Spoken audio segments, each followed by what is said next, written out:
Hello po, Tita Darlene. Hello po, Tita Darlene. Thank you so much po. Hello, it's me, Darlene Vlog.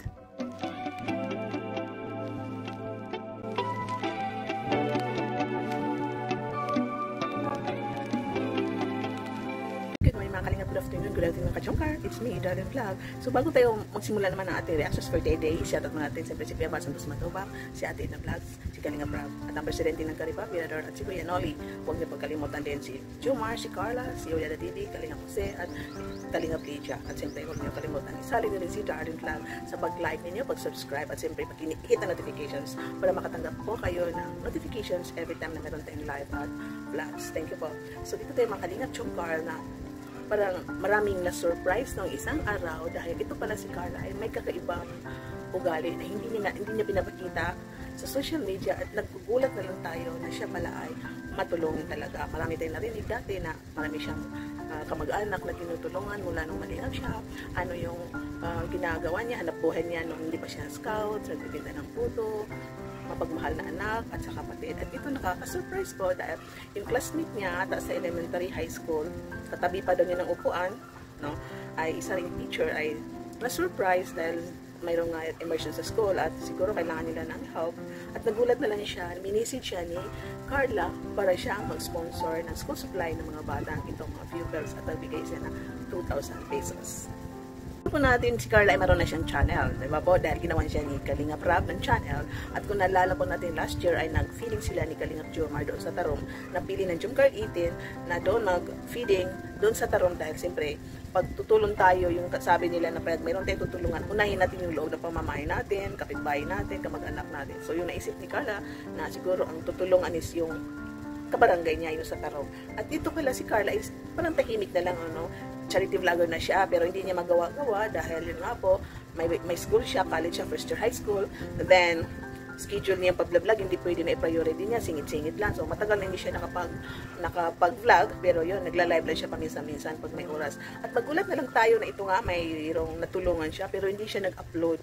Parang humingi pa daw ng permission itong classmate niya na kung pwede i-post dahil 2 linggo na pala ito. Tahimik lang pala si Carla, ano? Pero yun nga, nagsisimula na siyang tumulong. Yun nga, nagbigay siya ng 2,000 pesos doon sa classmate niya, kaibigan, classmate niya ng 2,000 pesos para ibili ng school supply. Ang laki-laki na po yun, no? Ang laki-laki dahil kahit nga 50 pesos, 100 pesos, pag kailangan na kailangan mo talaga 500, 1,000, 2,000 para sa school supply, ang laki-laki po yun, di ba po? Ang laki-laki.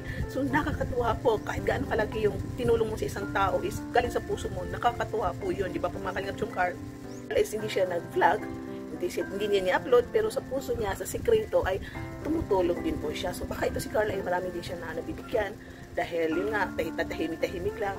Nakita natin dito ay si Carla ay talagang nasa puso niya yung paglinga, pagtulong, di ba po mga kalingap yung car.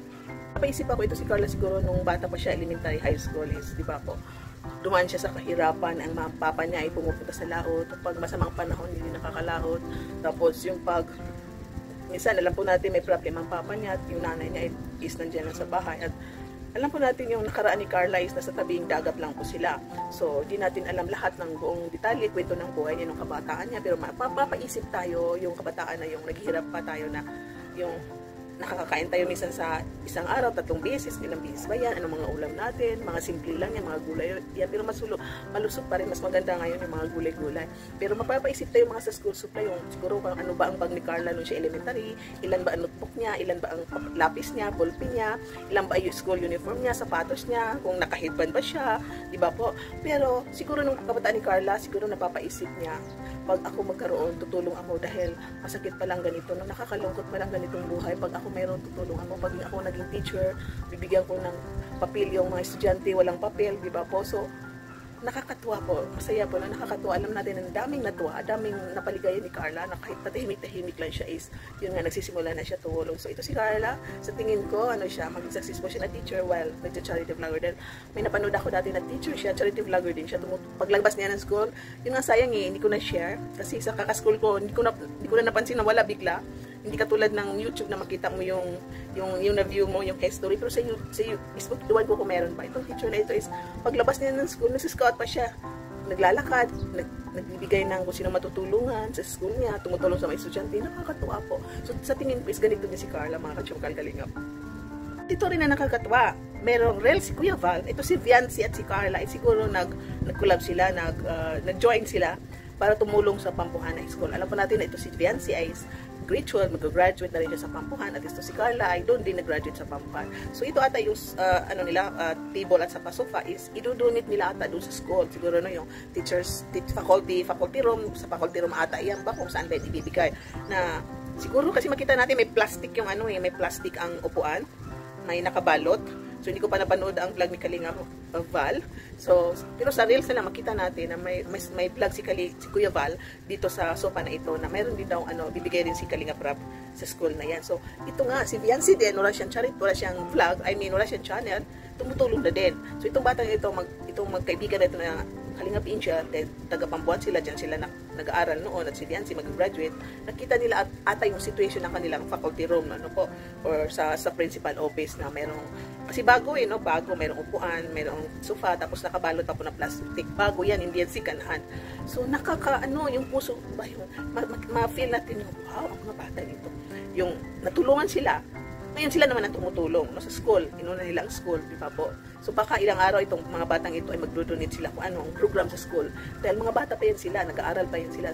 Pero tumutulong na. Sinishare nila yung blessings na natatanggap nila doon din sa nangangailangan. So talagang ito si Viancy, siguro one day, bigyan din niya ng channel, gagawin din niya ng channel ni Kalinga Prab mo. Sa ngayon hindi pa, kasi hindi naman lahat-lahat, baka isa-isahin sila.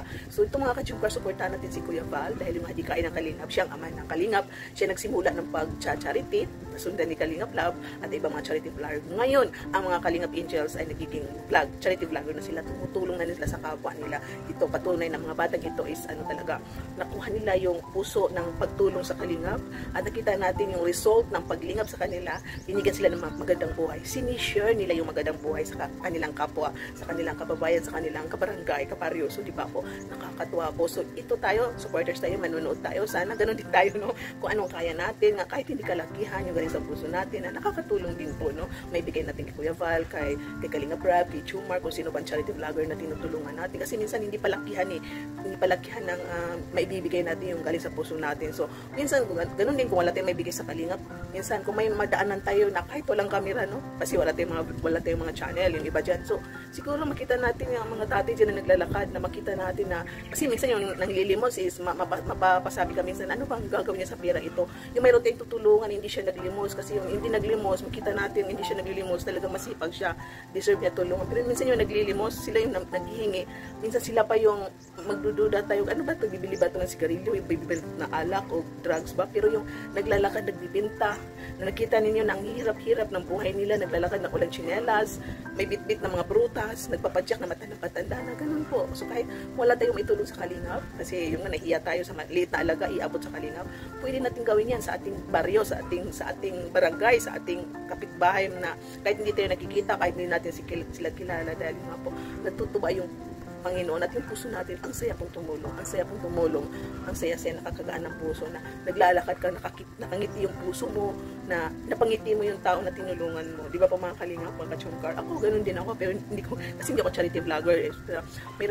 Dati nagbibigay ako sa naglilimos, pero na-realize ko dahil yung minsan may binigyan ako habang ako naglalakad. Kinabukasan, nakita ko siya ulit. Sabi niya pamasahe daw. Pero kinabukasan, nakita ko siya ulit. Doon ako na-disappointed nga, sabi ko. Parang ayaw ko na tumulong sa naglilimos dahil yung palang anak buhay nila. Buti pa sabihin niya na yun ang araw-araw, yung sabihin niya na wala akong pamasahe, uwi ako doon. Tapos kinabukasan makita mo ulit. Yun po ang nakaka-disappointed tumulong sa mga ganyan. So thank you mga Kalingap Chungkar sa panonood ng ating reactions video. Sana nag-enjoy po kayo. Paki-click ang ating video, paki-like po, paki-subscribe sa di pa nakasubscribe dyan. Thank you so much. Shoutout sa lahat ng Kalingap vloggers, Kalingap reactors, sa Karipa, sa lahat ng love team ng Kalingap, sa community ng Chungkar. Hello Chungkar fans for life, sa Chungkar supporters, marathoners, I love you all, and see you in my next reaction video. Bye for now and keep smiling. God bless. Happy weekend mga Kalingap Chungkar. Bye.